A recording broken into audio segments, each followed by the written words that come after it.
Psalm 82. God standeth in the congregation of the mighty. He judges among the gods.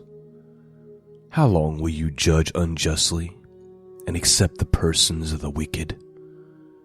Defend the poor and the fatherless. Do justice to the afflicted and needy. Deliver the poor and the needy. Rid them out of the hand of the wicked. They know not, neither will they understand.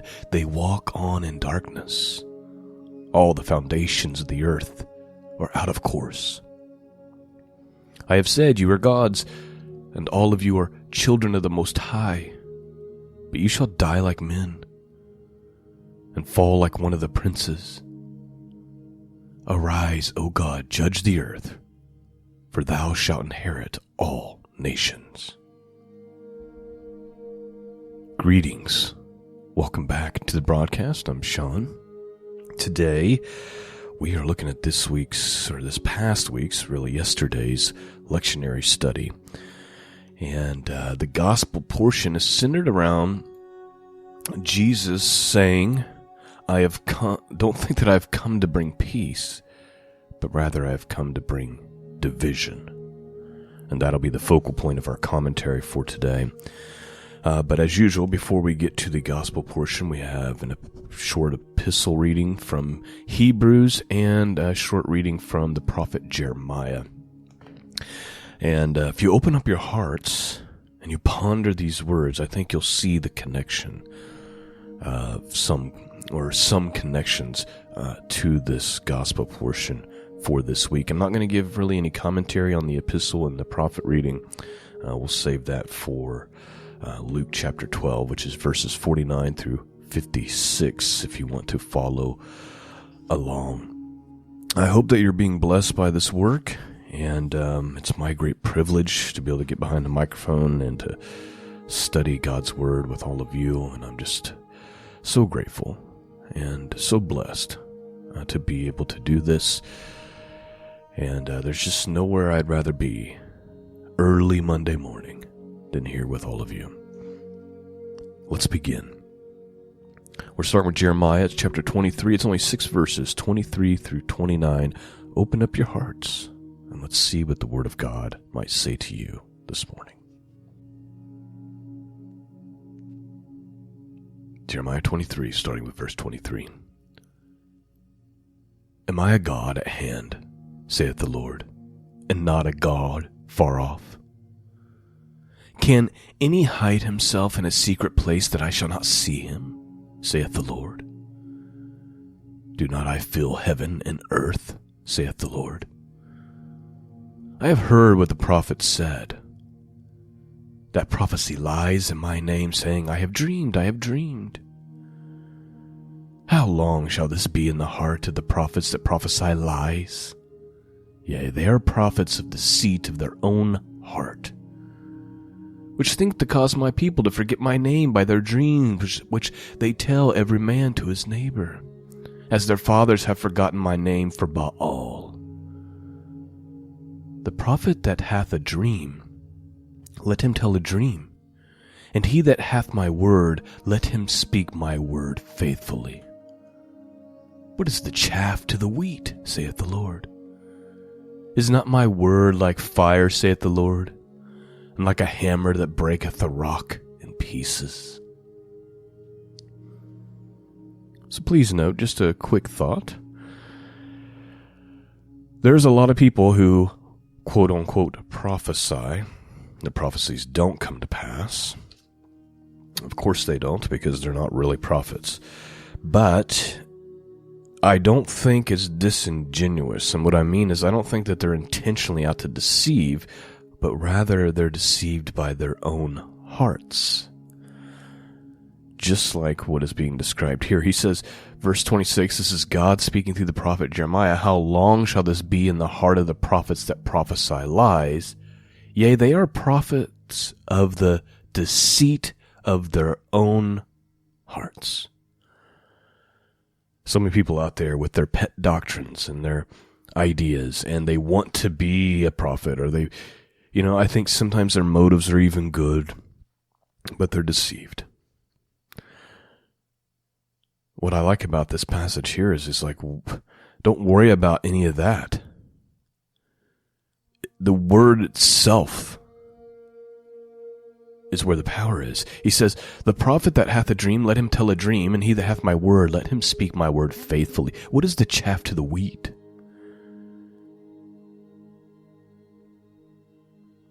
Is not my word like a fire?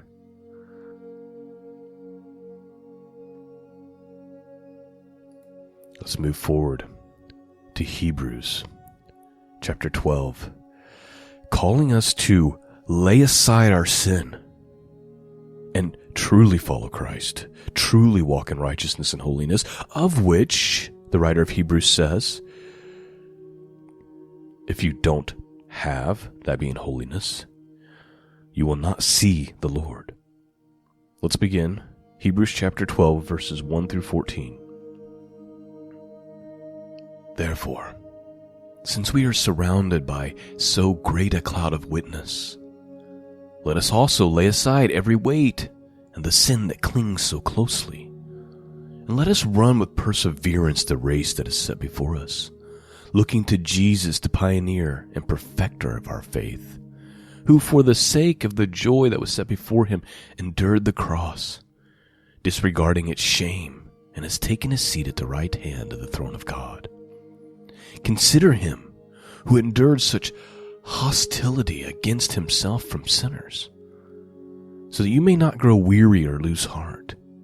In your struggle against sin, you have not yet resisted to the point of shedding your blood. And have you forgotten the exhortation that addresses you as children? My child, do not regard lightly the discipline of the Lord, or lose heart when you are punished by him, for the Lord disciplines those whom he loves, and chastises every child whom he accepts. Endure trials for the sake of discipline.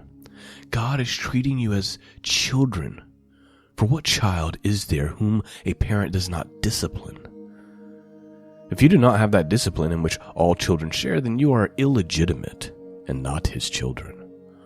Moreover, we had human parents to discipline us, and we respected them. Should we not even more be willing to subject to the Father of spirits and live? For they discipline us for a short time, as seemed best to them, but he disciplines us for our good, in order that we may share his holiness. Now, discipline always seems painful rather than pleasant at the time, but later it yields a peaceful fruit of righteousness to those who have been trained by it. Therefore, lift your drooping hands and strengthen your weak knees, and make right paths for your feet, so that what is lame may not be put out of joint, but rather be healed. Pursue peace with everyone, and holiness, without which no one will see the Lord. And that is Hebrews, first 14 verses of chapter 12. Hey, reminding us that, look, God chases those whom he loves. And if you're actually his children, guess what? You get corrected, you get disciplined. You face trials and things that'll make you more like him so that you can share in his holiness. And what should you be pursuing? You should be pursuing peace with everyone and holiness, without which no one will see the Lord. And I think that holiness part is really, really important. We're going to talk about that as we do our gospel portion here. And I'm going to argue that many Christians that I encounter, true biblical holiness that requires action and discipline, is not something I see many pursuing. What I see most Christians pursuing, and this is just my own personal experience, and it may be different where you are, I don't know. But unfortunately, what I see most Christians pursuing is the world, and they just kind of like have Jesus in their pocket. They might even go to church, sing some worship songs, but really it's like, yeah, punch in the ticket. I'm so grateful that I'm saved. Now let me go live like a heathen. Let me go live like those who worship Baal. They don't think that way, but that's what their actions demonstrate. And as a result, they will despise that one, the few, who actually take holiness serious. We'll talk about that here in a second. Let's read our gospel portion. It starts with Luke chapter 12, starting with verse 49. Here's what it says. I came to cast fire upon the earth, and would that it would already kindled. I have a baptism to be baptized with, and how am I constrained until it is accomplished? Do you think that I have come to give peace on earth? No, I tell you, but rather division. For henceforth in one house there will be 5 divided, 3 against 2, and 2 against 3. They will be divided, father against son, son against father, mother against daughter, and daughter against her mother, mother-in-law against her daughter-in-law, and daughter-in-law against her mother-in-law. He also said to the multitudes, when you see a cloud rising in the west, you say at once, a shower is coming, and so it happens. And when you see a south wind blowing, you say, there will be a scorching heat, and it happens. You hypocrites! You know how to interpret the appearance of the earth and sky, but why do you not know how to interpret the present time? So please note, before I get to the main point here, let's just point out that one of the things that Jesus is clearly frustrated with when he's speaking to that generation is you don't realize the time you're living in. Like, you're smart enough to be able to see that when a cloud's coming, hey, it's going to rain. But you can't discern the time you're living in. So it is with us. You can't tell that you've been warped into a whole different world in the last decade than what existed before. You can't tell that things are completely strange and that the return of Christ is on the horizon. There's no excuse. Now, let's get to the point here with the gospel portion and get back to what I was talking about. Jesus is saying here, do not think that I've come to bring peace, but rather I've come to bring division. And even in your own house, there's going to be division. You know, mother's going to turn against daughter, father against his son, mother-in-law against her daughter-in-law. What's Jesus talking about here? This seems strange. This is the man of peace, and he says, I've come here to bring trouble almost. Like, I'm going to cause problems in your family. What's he talking about? Here's what I believe Jesus is getting at. And it's really an idea that we talk about often on this podcast, and it's this, that following Christ will cost you something. Truly doing what he says, walking in faith and obedience, truly becoming Christ-like will cause division around you. Here's why. If you truly follow Christ, there's going to be friends and family who are offended. Let's start with the non-believing family and friends. They're going to think you've gone off the deep end. They're going to think you're strange, old-fashioned, not with the times. Some are going to be so offended that you won't even be able to maintain a relationship with them. I have personally lost many friends, family members, job opportunities. My faith has cost me. Not nearly as much as I've gained from the Lord, but it's cost me. It can sometimes feel like a very lonely place to be. Sometimes you look around and you say, am I the only one? No one else seems to care about this as much as I do. Everybody acts like I'm a weirdo. And then, back to my point that I was making earlier. Without holiness, you will not see the Lord. Those who claim to be Christians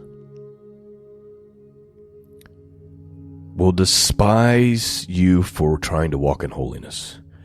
You tell them, I'm not going to participate in this anymore. And their attitude will be, well, do you think you're better than us?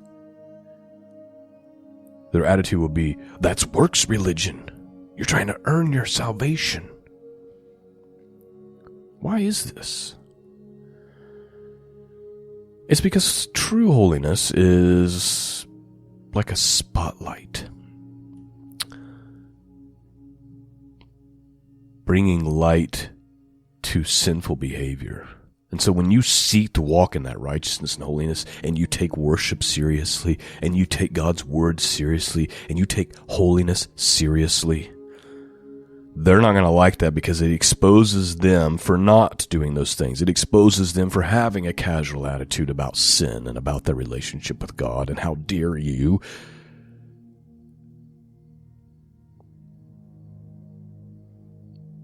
So, truly following Christ will cause division.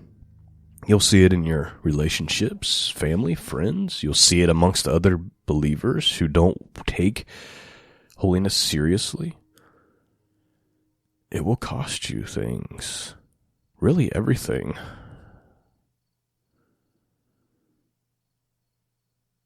But he who loses his life will gain it, and he who tries to save his life will lose it. That's the teaching for this morning. I pray you've been blessed. Can I end with the collect? The prayer? Open up your hearts. Almighty God, you have given your only Son to be for us a sacrifice for sin, and also an example of a godly life.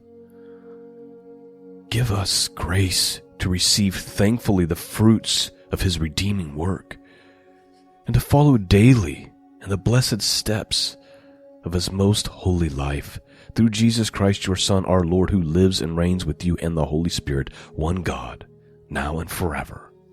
Amen. Thanks for listening, friends. Peace and grace be with all of you. And until next time, God bless.